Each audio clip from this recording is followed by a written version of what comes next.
Bonjour et bienvenue chers téléspectateurs de Zarine International Television. Je suis Françoise Giroux et je suis ici pour vous apporter les dernières nouvelles de cette heure. Le journal Eurasia a écrit dans un article que l'Ouzbékistan cherche à accéder au marché d'Asie du Sud via le territoire afghan après la prise de pouvoir des talibans. L'article ajoute que l'Ouzbékistan a également signé plusieurs accords avec les talibans dans divers domaines afin d'atteindre cet objectif. L'un des principaux objectifs de ces accords est d'augmenter le volume des échanges commerciaux entre les deux pays à 3 milliards de dollars. Et Amin Ahmadi, professeur de droit, affirme que les femmes afghanes peuvent poursuivre Cheryl Benar, l'épouse de Zalmay Khalilzad, et le déni de l'apartheid sexuel par les talibans. Il a écrit que Mme Benar justifie et nie l'apartheid sexiste des talibans.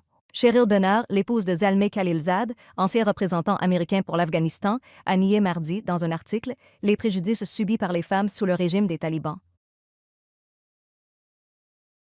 Mullah Akhtar Mohammad Mansour, le deuxième chef des talibans, a été tué il y a 9 ans aujourd'hui par un drone américain au Baloutchistan, au Pakistan, alors qu'il revenait d'Iran. Sous la direction de Mansour, les talibans ont réussi à établir de bonnes relations avec les pays de la région. Les services de renseignement des talibans ont arrêté Maulawi Bashir Ahmad Hanafi, l'un des religieux les plus connus du Helmand et défenseur de l'éducation des filles, un jour après son retour d'Égypte. Un membre de la famille de M. Hanafi a confirmé que Maulawi Bashir Ahmad Hanafi est emprisonné à Lashkargah depuis 8 jours.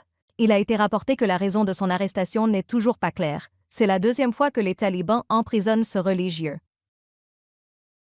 Dans une autre nouvelle, des sources indiquent que les services de renseignement des talibans ont arrêté Maulawi Abdul Qadir Khanit à Kaboul. Abdul Qadir Khanit est l'un des religieux critiques envers les talibans. Aucun détail n'est disponible concernant les conditions de sa détention et son état de santé. Shehbaz Sharif, le premier ministre du pays, a déclaré lors d'un entretien avec des journalistes que l'Arabie saoudite pourrait être un lieu neutre pour des discussions entre le Pakistan et l'Inde. Le premier ministre pakistanais a souligné que la question du Cachemire, de l'eau, du commerce et du tourisme seront des points clés dans les discussions entre le Pakistan et l'Inde. Sharif a déclaré que des négociations en Chine ne seraient jamais acceptées par l'Inde, mais que nous pouvons organiser ces discussions en Arabie saoudite ou aux Émirats arabes unis, en tant que pays neutre. Amir Khan Muttaqi, le ministre des Affaires étrangères des talibans, a également rencontré et discuté avec le chef de la reconstruction et du développement de la Chine. Le ministère des Affaires étrangères des talibans a annoncé que la Chine a promis de coopérer dans les domaines de la santé, de l'énergie, de l'agriculture et du renforcement des capacités. Cela intervient alors qu'Amir Khan Muttaqi, lors de sa rencontre avec le ministre des Affaires étrangères chinois, a qualifié Pékin de l'un des partenaires économiques les plus importants de l'administration talibane.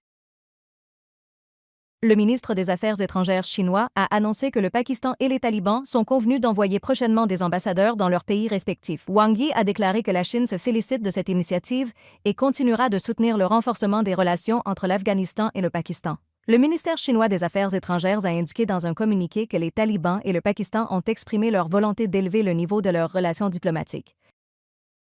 Benjamin Netanyahou, le premier ministre israélien, tout en insistant sur la nécessité de s'opposer à la République islamique, a également déclaré qu'il accueillerait favorablement un accord mettant fin à l'enrichissement d'uranium en Iran. Netanyahou, en rejetant l'existence de divergences avec Trump, a affirmé qu'Israël et les États-Unis étaient coordonnés dans leur opposition au programme nucléaire de la République islamique. Dans le même temps, Abbas Araghchi, le ministre iranien des Affaires étrangères, a déclaré que le langage de la menace n'a aucun effet sur la République islamique. Araghchi a ajouté que personne n'ose attaquer l'Iran.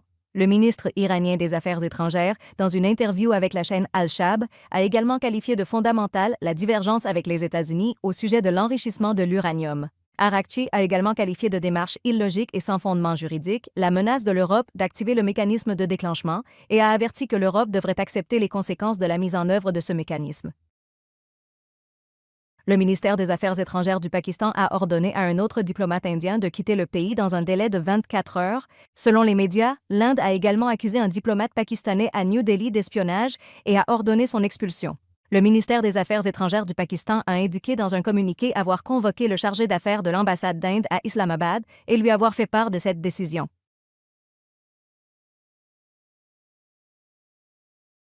Merci, chers téléspectateurs, pour votre soutien continu.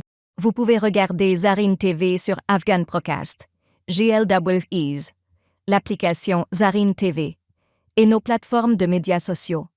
Jusqu'à la prochaine fois, puissiez-vous être enveloppés dans la paix et la miséricorde du divin. Prenez soin de vous et que les bénédictions accompagnent toujours votre chemin.